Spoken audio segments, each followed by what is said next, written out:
let's go ahead and take a look at the Florida law then. See how it differs, just for educational purposes. So let me move this like that. Let me make this larger so it's legible. So here's the Florida equivalent of the Texas statute we just looked at, right? 776013, home protection, use of threatened use of deadly force, presumption of fear of death or great bodily harm.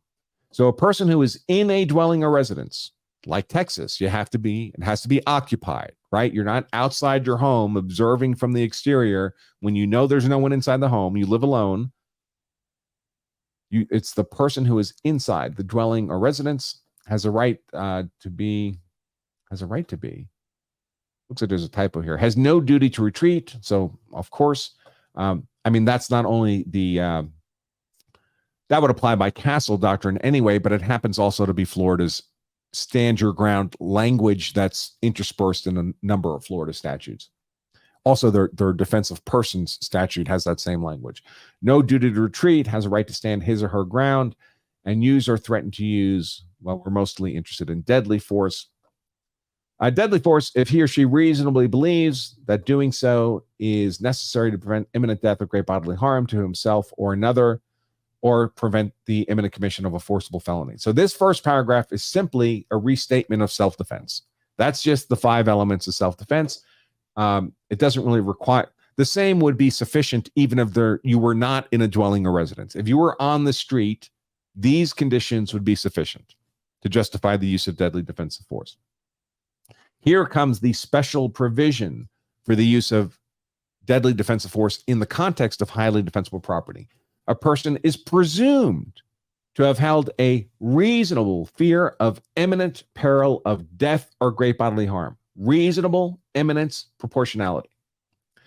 To himself or another, when using or threatening to use defensive force that's intended to cause death or great bodily harm, so now we meet the conditions that are required to trigger this very nice legal presumption that just gave us 3 of the 5 elements of self-defense.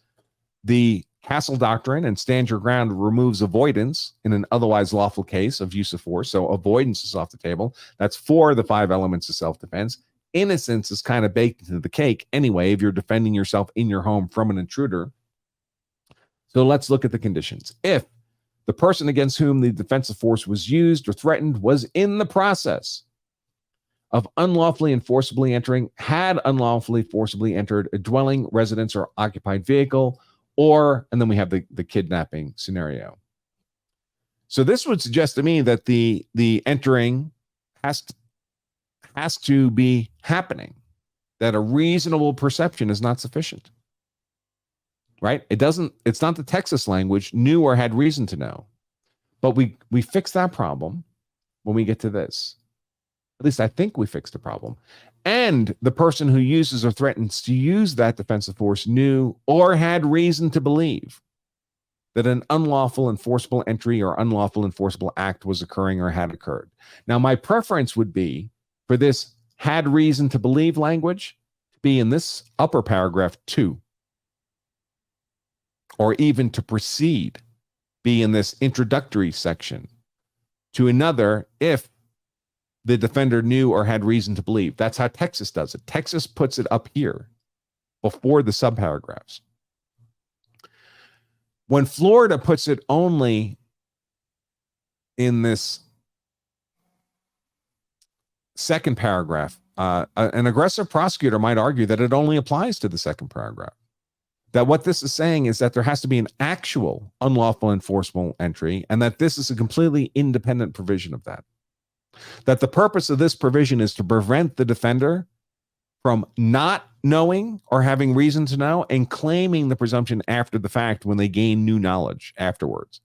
They don't know there was a broken door or a broken window until the next day. So at the moment they're using defensive force, they did not know or had reason to believe. In other words, they don't want to give the benefit of the legal presumption retroactively. They want there to be an actual breaking, and you knew there was an actual breaking. That's how I would argue this if I were the aggressive prosecutor. And then, like the Texas statute, we have all the exclusions. You could qualify for the legal presumption and then lose it if you trigger any of these exclusions. Texas does this, Florida here does this in the more typical fashion, a little bit different than Texas did. The person against you're using the force is also, they're a co-dweller, they're a lawful resident, they're allowed to be there, they're not actually an intruder. The person in the kidnapping scenario, it's not really a kidnapping. The person during the taking has custodial rights.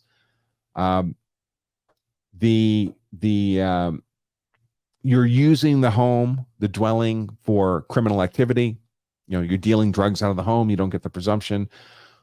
Or the person against whom you're using the force is a law enforcement officer who's in the course of their duties and conducting himself in a way that you should know. You knew or reasonably should know that they were a law enforcement officer. So that's how Florida structures all that.